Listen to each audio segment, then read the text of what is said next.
Ankle sprain या फिर मोच।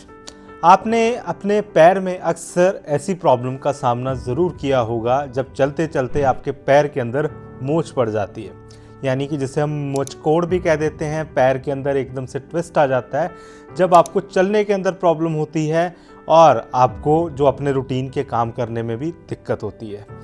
अब अगर हम बात करें कि ये मोच होती क्या है, कौन कौन से इसके कारण होते हो, कैसे आपको इसको डायग्नोस कर सकते हो और कैसे आप इसका ट्रीटमेंट कर सकते हो, ये सारी चीज़ें हम इस वीडियो के अंदर कवर करने वाले हैं। चलिए शुरू करते हैं। सबसे पहले हम बात करते हैं ये मोच होती क्या है। मोच जब आपका पैर एक तरफ ट्विस्ट कर देता है, ये सबको पता है, लेकिन कई बार क्या होता है कि जो ये ट्विस्टिंग होती है ये काफ़ी ज़्यादा हो जाती है।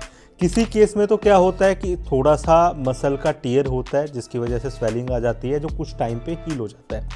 किसी केसेस में ये लिगामेंट टियर तक कर देता है जिसकी वजह से ये केस काफ़ी लंबा चला जाता है या जिसको हील होने में बहुत ज़्यादा टाइम लगता है। और कई केसेस में तो ऐसा भी होता है कि वज़न बहुत ज़्यादा जब पैर के ऊपर डल जाता है या पैर ज़्यादा वज़न के साथ ट्विस्ट हो जाता है तो आपकी हड्डी के अंदर फ्रैक्चर तक हो जाता है। अगर हम बात करें इस मोच के कारणों की तो इसके बहुत सारे कारण हैं। जैसे कि सबसे पहले तो वो लोग जिनके पैरों के अंदर वीकनेस है या जिनको बैलेंस के अंदर प्रॉब्लम आती है। अब जिनके पैर वीक होते हैं या जिनको चलने में बैलेंस प्रॉब्लम आती है उनके पैर बहुत ही ज़्यादा फ्रीक्वेंट ट्विस्ट करते हैं। दूसरे नंबर पे वो लोग जो हाई हील्स पहनते हैं या फिर वो लोग जिनको ऐसे शूज़ पहनने पसंद हैं जिनका बेस कुछ अच्छा नहीं होता या जिनको बहुत ही पतले बेस वाले शूज़ पहनने पसंद है या नुकीले शूज़ कह सकते हैं। तो इसकी वजह से क्या होता है, पैर का बेस नहीं बन पाता है, पैर थोड़ा ऑड इवन सरफेस के ऊपर रखते ही आपका पैर ट्विस्ट कर जाता है। कुछ ऐसे भी लोग होते हैं जिनका अपर बॉडी वेट बहुत ज़्यादा होता है और लोअर लेग्स में काफ़ी ज़्यादा वीकनेस भी होती है। तो बॉडी वेट ज़्यादा होने की वजह से भी जो थोड़ा सा पैर डगमगाता है या सीढ़ी से थोड़ा सा भी पैर ट्विस्ट कर गया तो उनका पैर में अंदर मोच आना संभाविक बात हो जाती है। और ऐसे भी लोग होते हैं जिनको मोच बहुत फ्रीक्वेंट आती है। अब ऐसे केस में आप खुद हिसाब लगा सकते हो, अगर आपकी मसल के अंदर बहुत ज़्यादा वीकनेस है तो आपको मोच बहुत ज़्यादा फ्रीक्वेंट आने वाली है और ये बहुत ही शॉर्ट स्पैन के अंदर होती है। हो सकता है कि आपको महीने के अंदर 3 या 4 बार आपका पैर ट्विस्ट करे। हाँ, अगर ऐसा है तो ये आपके लिए बहुत ही ज़्यादा चिंता का विषय हो सकता है। अब बात करते हैं कि आप इसको कैसे डायग्नोस कर सकते हो। देखो, डायग्नोस बहुत सिंपल है। जब भी मोच आती है आपको कुछ इंडिकेशन देखी जाती है। पहला तो है पेन, आपको पेन होगा, चलने के अंदर पेन होगा, इवन रेस्टिंग के अंदर भी पेन होगा। दूसरा रेडनेस, आपको वहाँ पर थोड़ी सा लालीपन या फिर ये भी हो सकता है नीले रंग के ब्रूजेस दिखाई दें आपको उस जगह पर, जिसकी वजह से आपको पता चलता है कि यहाँ पर मोच आ चुकी है, जहाँ पर आपका जो ब्लड है वो काफ़ी लॉस हो चुका है। इसके अलावा जिन लोगों को पेन बहुत ज़्यादा होता है या चलने के अंदर बिल्कुल भी उनका वेट उनके पैर के ऊपर नहीं पड़ रहा है तो ऐसे केसेस में आपको अपने डॉक्टर को या नज़दीकी ऑर्थोपेडिशियन को ज़रूर दिखाना चाहिए और अपना एक एक्सरे करवाना चाहिए, क्योंकि इस केस के अंदर होता क्या है, वेट ज़्यादा पड़ने की वजह से आपके फ्रैक्चर के चांसेस बहुत ज़्यादा बढ़ जाते हैं। तो आप डॉक्टर की सलाह से अपने आप को डायग्नोस करवा सकते हो। इसके अलावा अगर आपको थोड़ी सी आशंका लिगामेंट इंजरी की है तो लिगामेंट इंजरी आपको एमआरआई के अंदर देखने को मिलेगी। आप एमआरआई भी करा सकते हो जिसके अंदर आपको पता चल जाएगा कि आपके पैर का कौन सा लिगामेंट टियर है और कितने % तक टियर है। ये तो हो गया इसका डायग्नोस। अब बात करते हैं इसके ट्रीटमेंट की कि कैसे अगर आपको मोच आई है तो आप इसको ठीक कर सकते हैं। इसके अंदर एक ट्रीटमेंट प्रोटोकॉल होता है, उसको बोलते हैं हम प्राइस।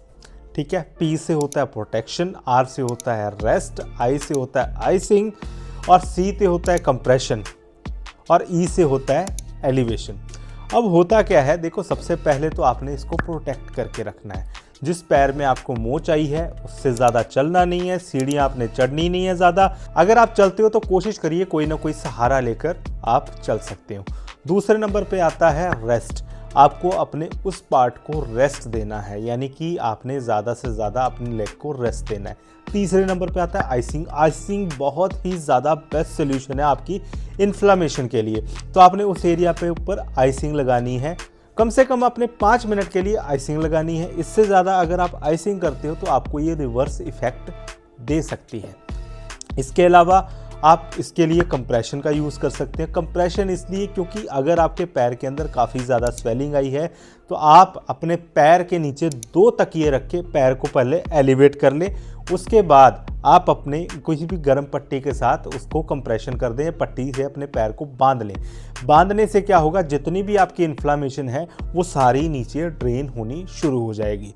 और जब भी आप लेटें तो कोशिश करें कि अपने पैर के नीचे 2 तकिए ज़रूर रखें, क्योंकि इससे आपकी इन्फ्लामेशन काफ़ी ज़्यादा कम होगी और आपको पेन में भी काफ़ी ज़्यादा राहत मिलेगी। और ये जो प्राइस ट्रीटमेंट है ये बहुत ही ज़्यादा अच्छा ट्रीटमेंट है, आप इसको ज़रूर यूज़ कर सकते हैं। कोई भी पेशेंट इसको यूज़ कर सकता है, लेकिन अगर आपको इन्फ्लामेशन है, आपको 4-5 दिन हो चुके हैं, आपके पैर के ऊपर अभी भी वज़न नहीं आ रहा है, तो अपने नज़दीकी डॉक्टर को ज़रूर दिखाएं, एक्सरे ज़रूर करवाएं, ताकि अगर आपको फ्रैक्चर भी हो तो आप उसको जल्दी से डायग्नोस कर पाएँ और जल्दी से इसको हीलिंग कर पाएँ और अपने नॉर्मल रूटीन में चल पाएँ। और जिन लोगों को फ्रीक्वेंट फ्रैक्चर होते हैं उन लोगों के लिए ख़ास बात कि अपने पैरों की एक्सरसाइज ज़रूर करें, लेटे लेटे अपने पंजों को ज़रूर हिलाएं और इसके साथ साथ अपनी बैलेंस ट्रेनिंग की कुछ एक्सरसाइजेस ज़रूर करें, ताकि आपकी पैरों की स्ट्रेंथनिंग बन पाए और आपको जो फ्रीक्वेंट एंकल स्प्रेन आते हैं इससे आपको छुटकारा मिल पाए। तो ये था एंकल स्प्रेन का ट्रीटमेंट। आई होप सो आपको ये वीडियो पसंद आई होगी। अगर पसंद आई तो अपने दोस्तों के साथ ज़रूर शेयर करिएगा, इस चैनल को सब्सक्राइब करिएगा और इस वीडियो को लाइक करिएगा। नमस्कार, मिलते हैं नेक्स्ट वीडियो में।